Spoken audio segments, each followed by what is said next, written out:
So my name is Sam Levine, and I am interviewing Muamer. Could you state your first and last name? My name is Muamer Avdic. Could you spell that? Muamer, last name Avdic. Great. So we are, real quick, I'm going to turn on this recording just so we have a backup of this interview. For this project, the Bosnians in Carlisle and Cumberland County, as you know, we are interviewing survivors and descendants of Bosniaks from the war with the Serbians. First of all, do I have your consent for this interview? Yes, you do. Thank you.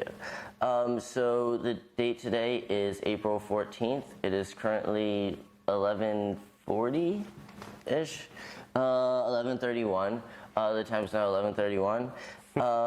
And we are in Carlisle, Pennsylvania. Muamer, thank you so much for participating in this interview. Can you tell us your age? I'm 30 years old.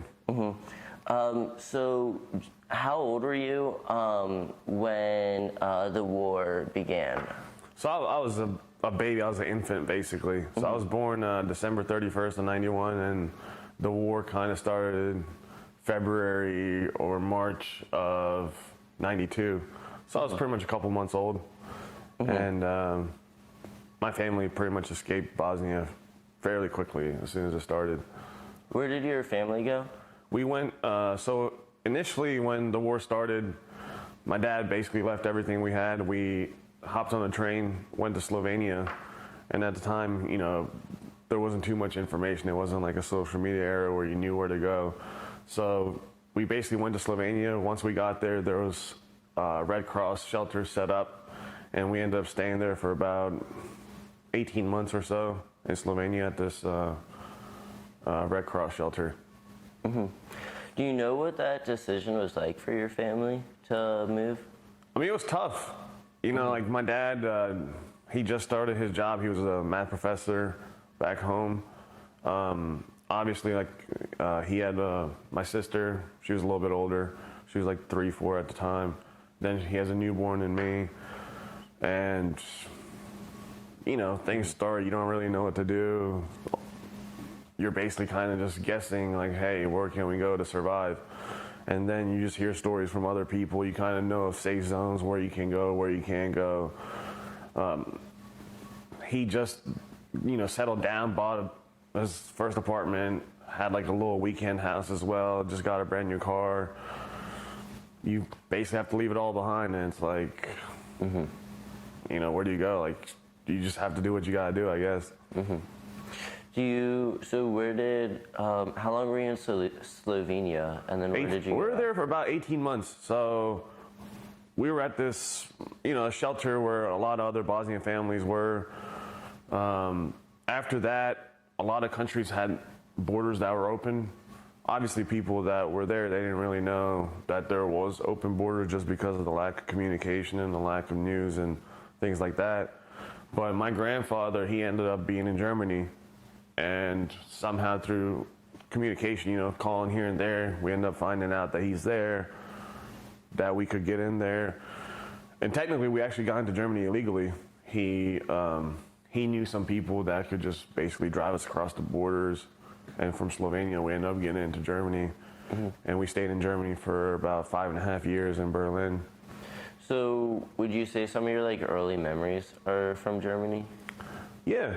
So, yeah, 100%.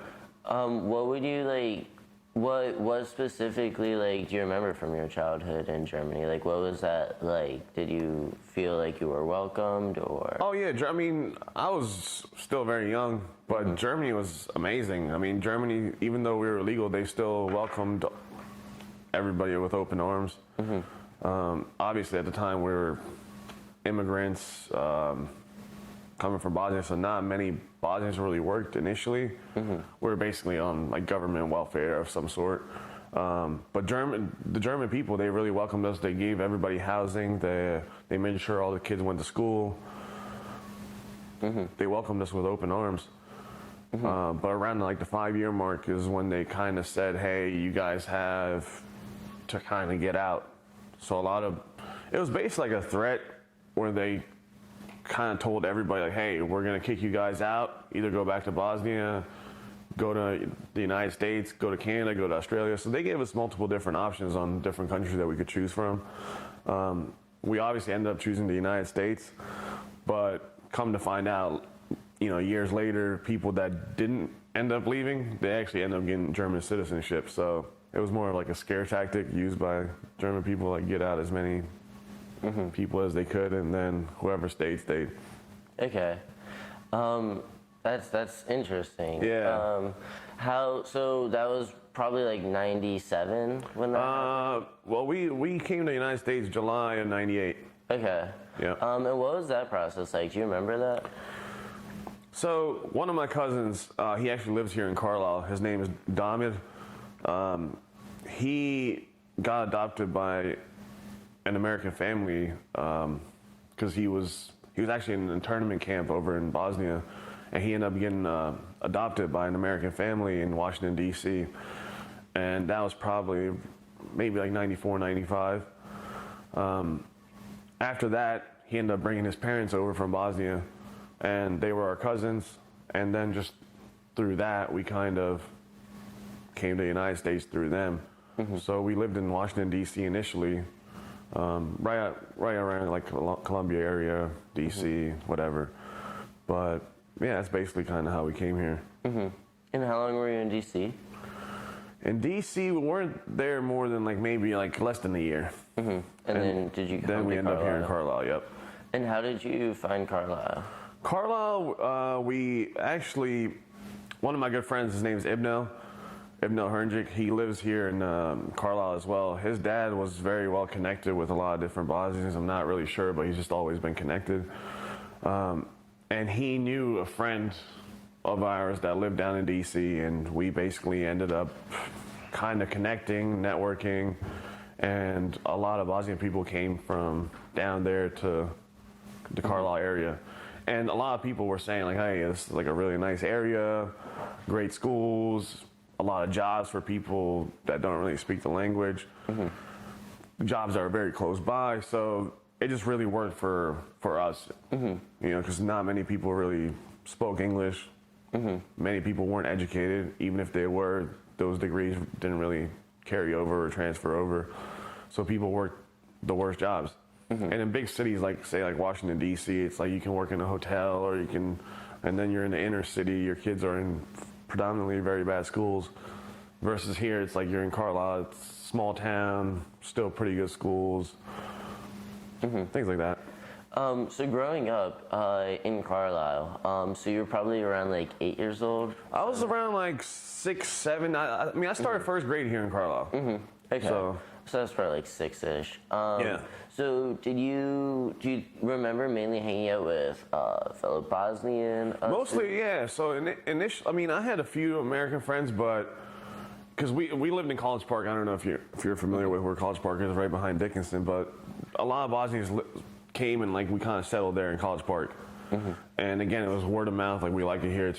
Kids can walk basically to school, because a lot of parents would go work first shift, so they can really take the kids to school. So we'd all kind of just go as a pack. We'd go to school, and it was very close, safe.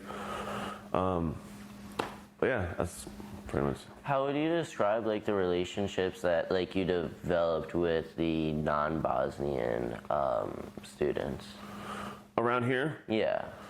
I mean, initially, you start school, and you just kind of gravitate to people. I don't know. I don't even know why certain people become friends. Obviously, initially, the number one thing was the language barrier. I spoke German fluently, and I spoke Bosnian fluently, but obviously I didn't understand English at all. So in my first grade class, I had 2 other Bosnian kids, and obviously we gravitated to each other because we lived next to each other, our parents knew each other, and then we could understand each other. And then obviously as the years went on, once you start learning the language, you start talking to other kids and being able to communicate, and then you start developing other friends. I also started playing basketball, different activities around school, and started getting other friends as well. But initially, yeah, all my friends were pretty much Bosnian. And so, like, did you feel like there were like cultural barriers, like besides like the obvious like language barriers? Were like there things that made you feel like it was particularly difficult to assimilate, or did it the opposite? Well, I mean, people obviously knew that we were different.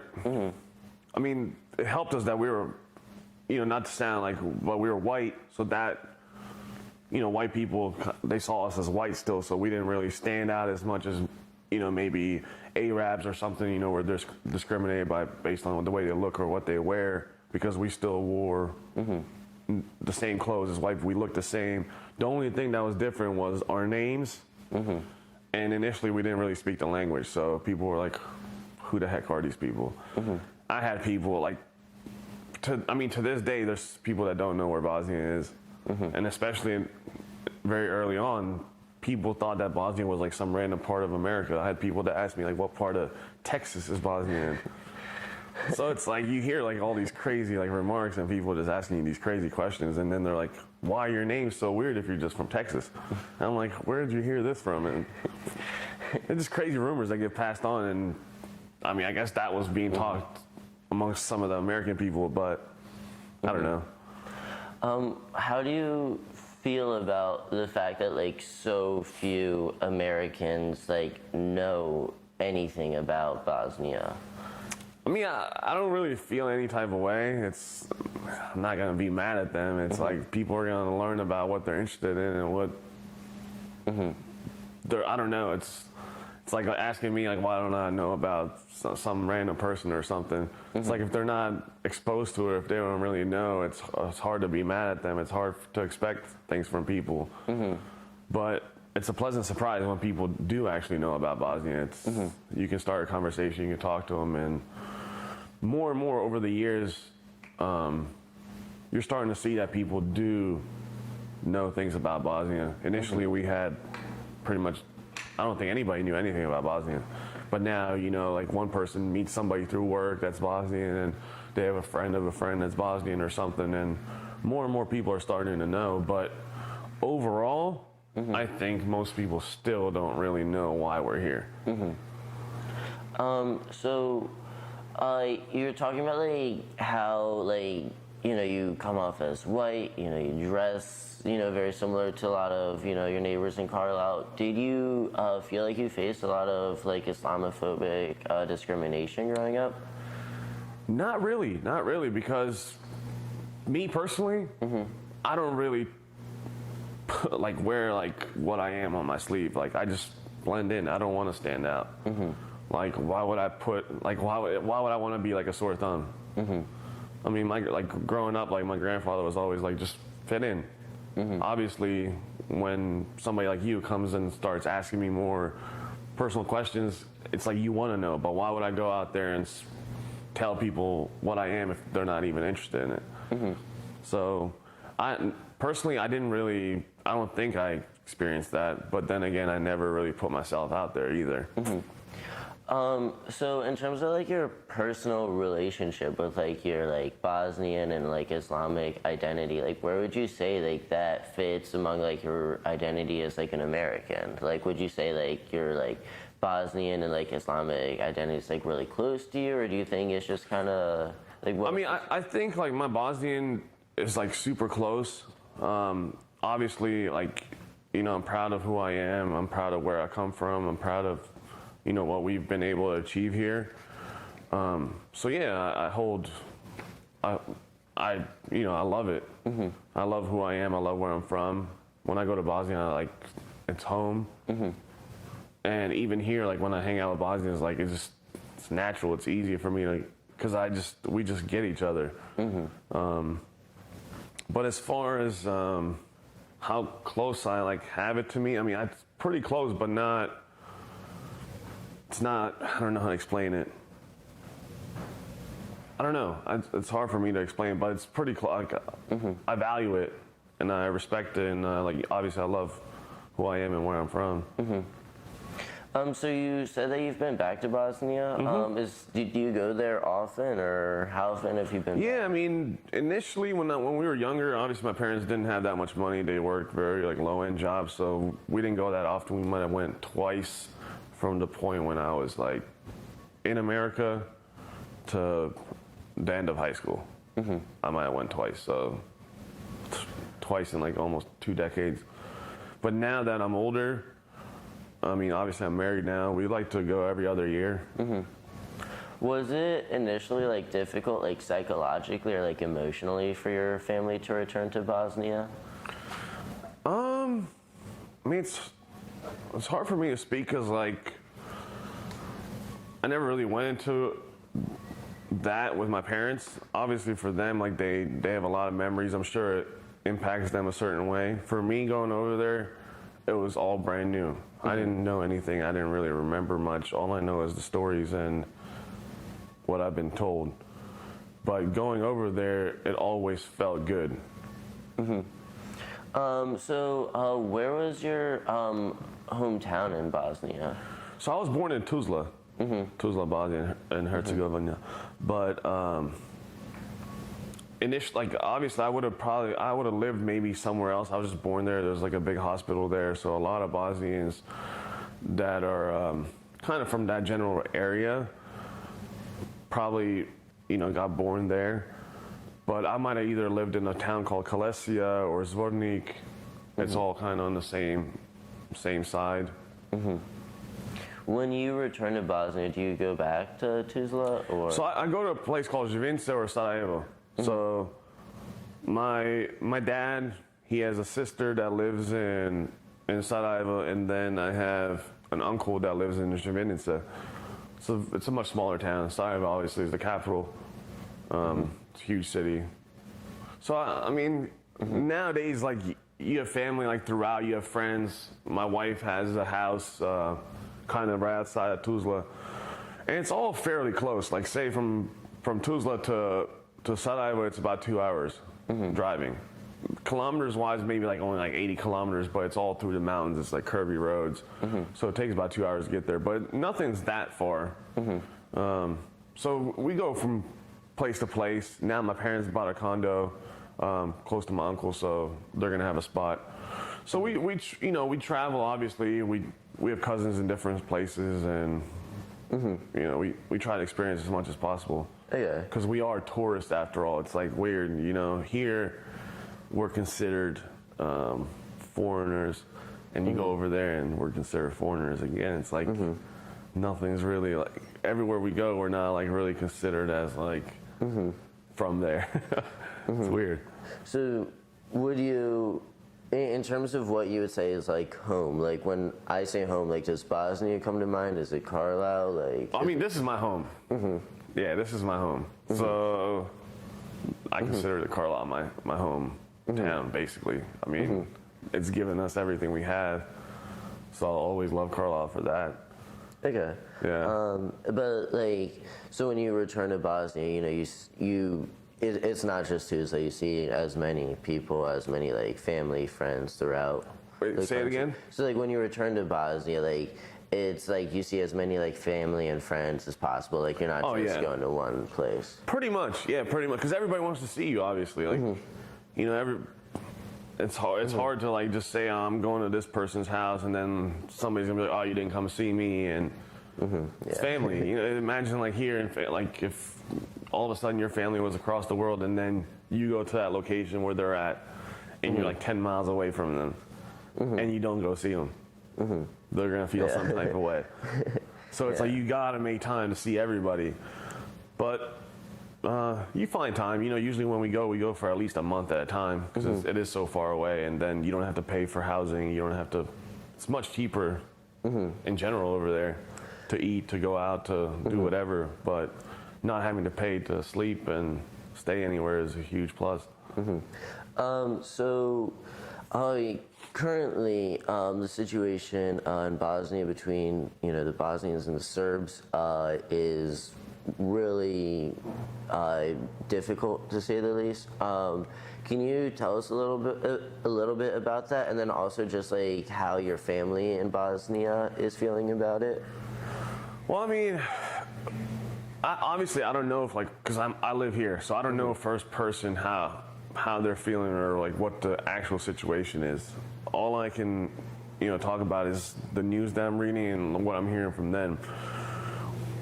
I mean, for the most part, it's still cordial. Like the neighbors are obviously still like somewhat okay. They're cool. You know, they're making it as best as they can. But people do know that there's tensions now rising. You know, like the Serbian side, especially like with Dodik, that represents kind of like the Serbian side, or Republika Srpska. He obviously has his ways that a lot of Bosnian people don't agree with. And I don't know, obviously there's tension. There could be repercussions and things that come from it, but only time will tell, I guess. In the United States, have you met any like Serbians? Oh yeah. And what are those relationships like? I mean, I have good friends that are, well, they're Bosnian Serbs kind of, you know. Basically, they're Catholic Bosnians, but they're still from Bosnia. And even back in the day, I mean, we were all civil. Like Bosnia has churches, Bosnia has synagogues, Bosnia has mosques. Like we were basically a country similar to the United States. When you look at it, we had everything. We weren't just a Muslim country.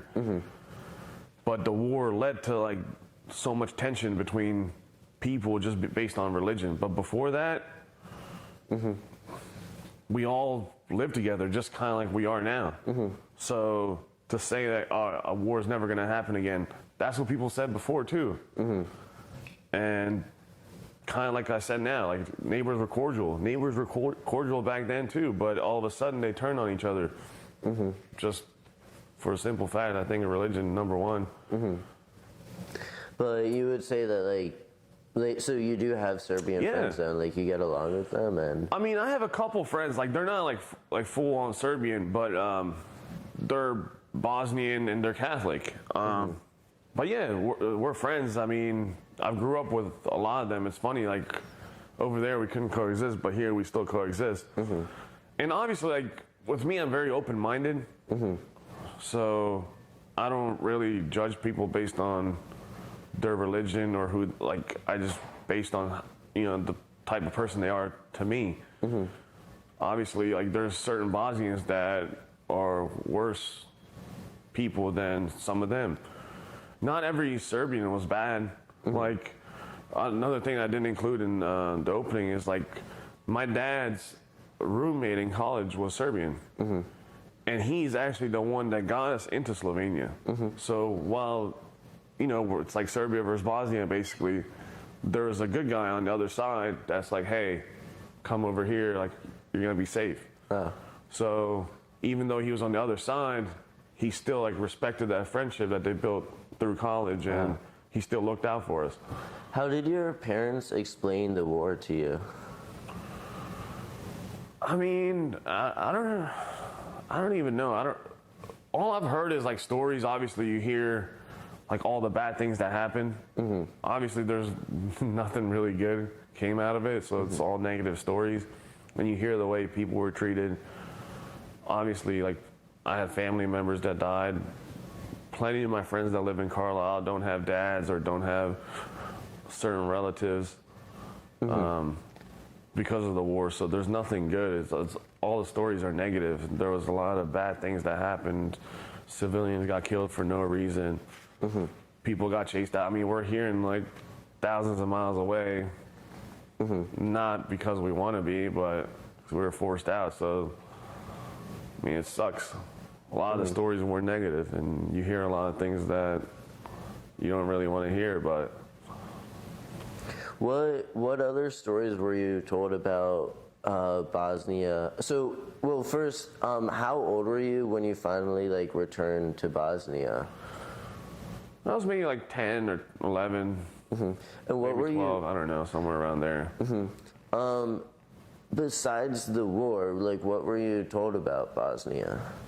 Not much. I mean, I didn't really know like too much. You know, like you're a kid, and who knows? Maybe I was even told things, but how much you remember is another. All I knew was I was just a kid. I was just growing up here, and I had friends that were Bosnian, and it just felt natural. It felt normal. You didn't we didn't really know like what we escaped. All we know is the stories, and It's kind of weird, man. You kind of almost become like immune to it or something. Like I never even like I had multiple friends that all they have is a mom, and you don't even like question it. You don't even you don't really. It seems normal. How did that like normalization of like, you know, awful things, do you think that shaped your life? Does it shape your worldview? And like how so? I mean, I don't know. It's hard for me to answer that because all I know is like the person I am today. Obviously I'm pretty sure the things that happened in my life have shaped who I am. But the number one thing that I try to take away from it is a lot of Bosnians just obviously it hasn't been a long time since this happened, so most Bosnians like view Serbians very negatively. You know, and I believe the majority of them aren't very close friends. Like I'm not gonna like say that I have Serbians that come over and hang out with me all the time or something, because it's not the case. But I'm civil with a lot of people, and we can still talk, but I don't know if I would get that close to them just because I know how quickly like things turn, and it's hard for me to like trust somebody because I know how people are raised and like how much tension it might not even be tension like amongst people our age or like our generation, but it's just like maybe their parents, the way the things they said about us is the same thing like that our parents said about them. So it's like it seems like the hate was more down like the older generations.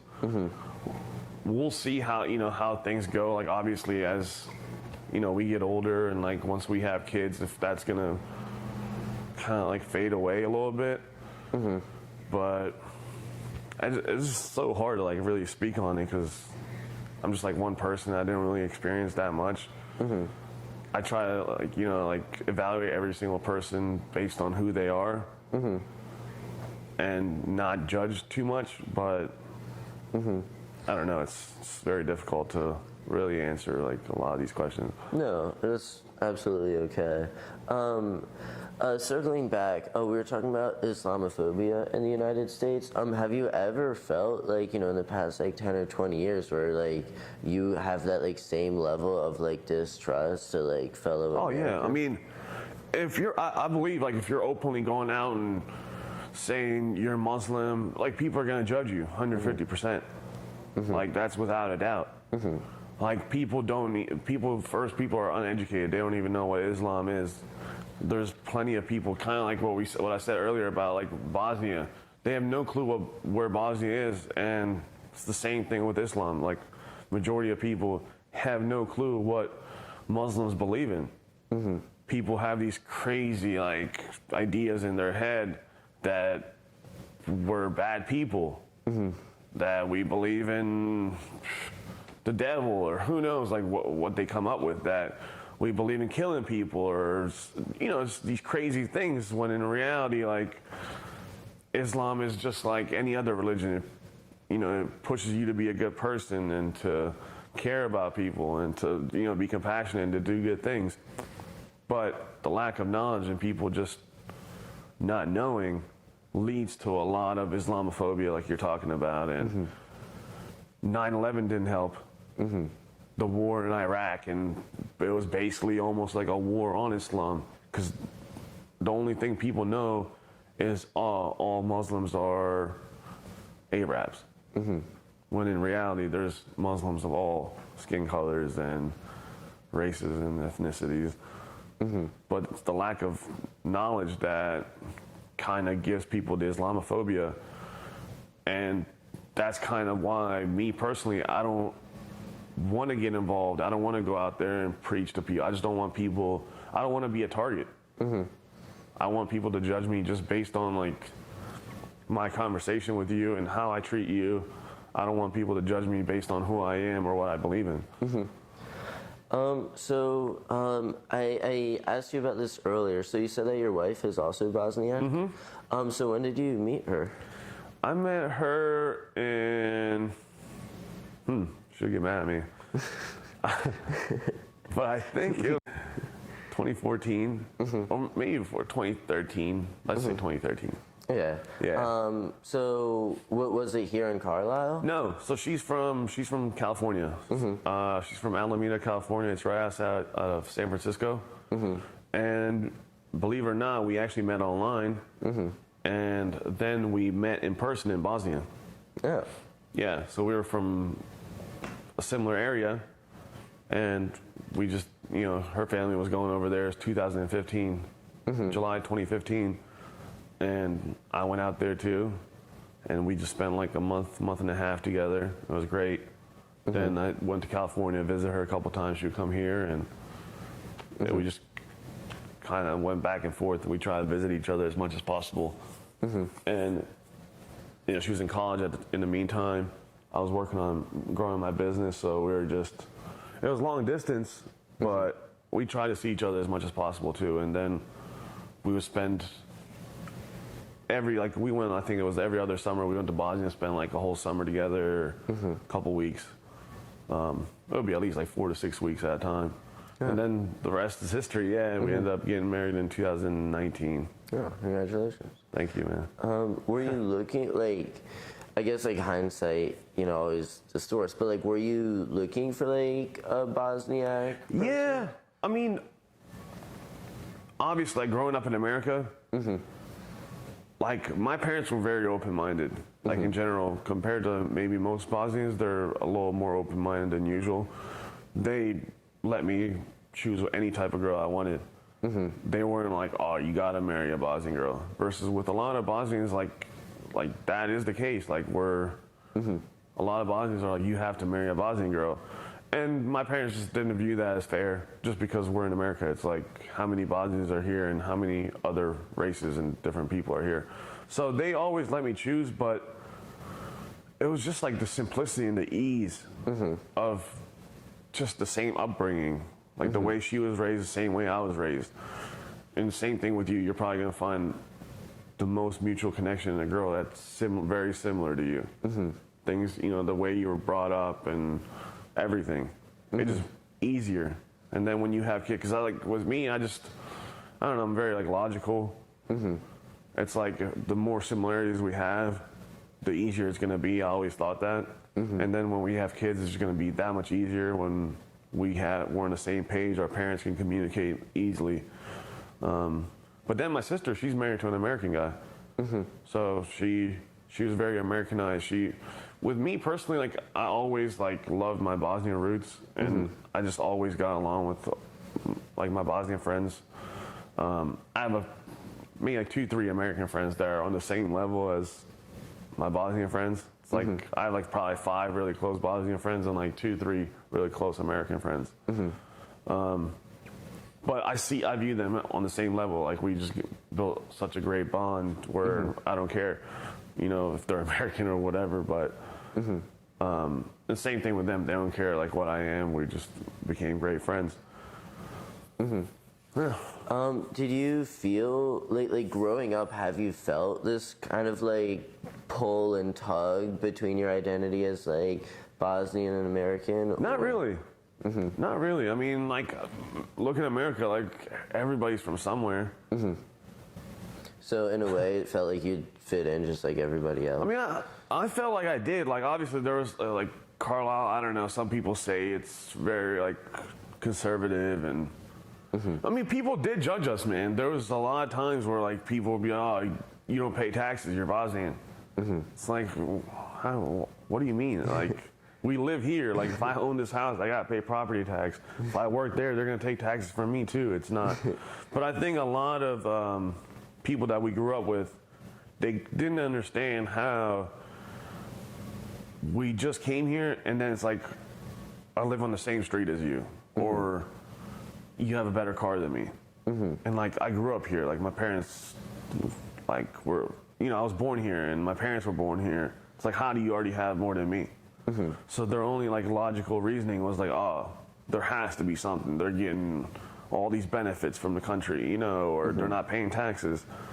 That's why they can get ahead. But in reality, our parents like work their asses off. They're all hard workers. They all put their kids first. Like that's one thing with like the Bosnian culture is like family is huge.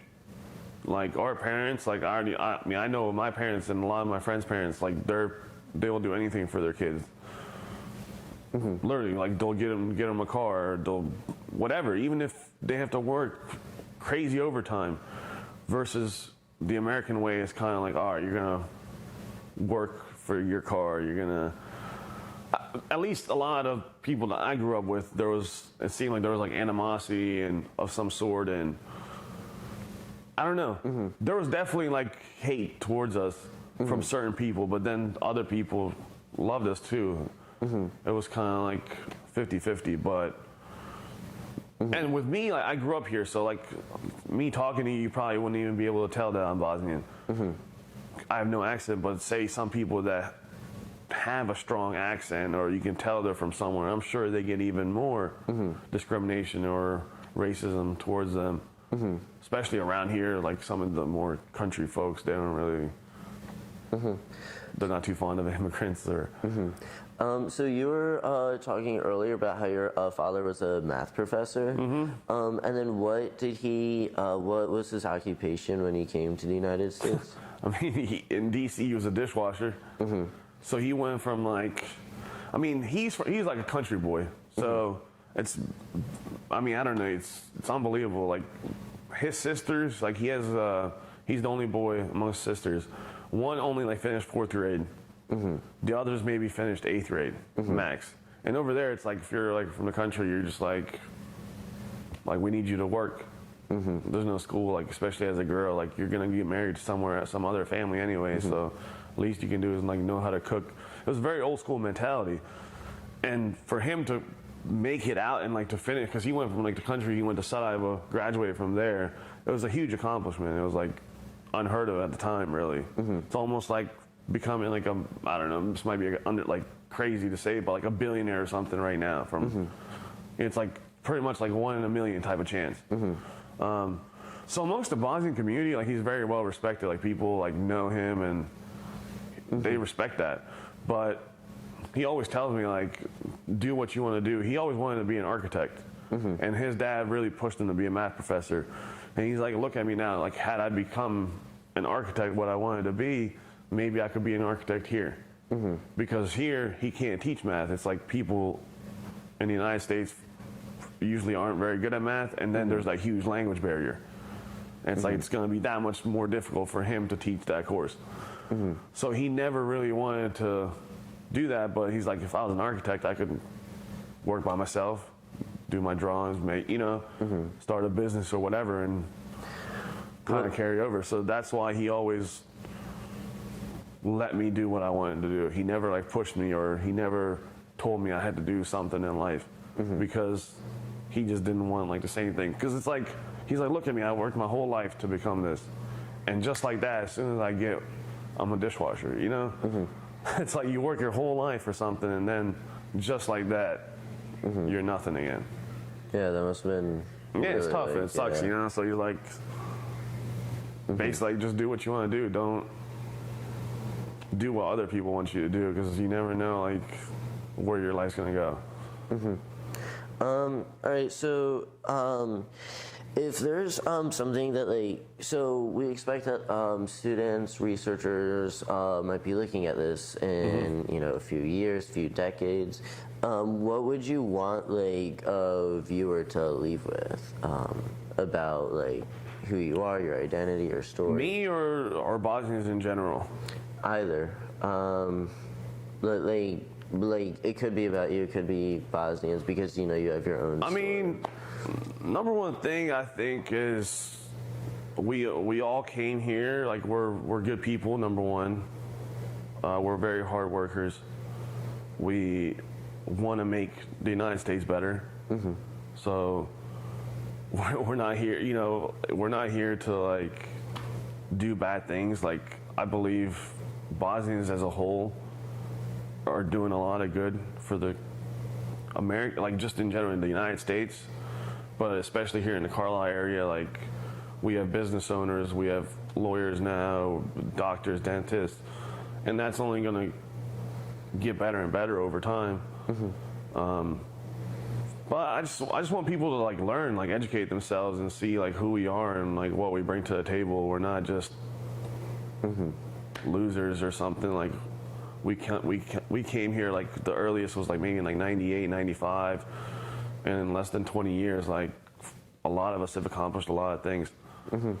So I don't know, just learn and educate yourself and just kind of get to know what Bosnians are all about and what the war kind of did, and just know the truth. Basically, like it's hard to know like what's truth anymore, man. You see, like now with Ukraine, it's like it's just same things happening again, man. It's like people are just innocent people are just getting killed for no reason, and that's literally what happened in Bosnia. It's like it's terrible. On that note, well, thank you so much for this interview. Thank you so much for your time. It is now 12:11 in the afternoon. Thank you so much for participating in this project, and it's been great speaking with you.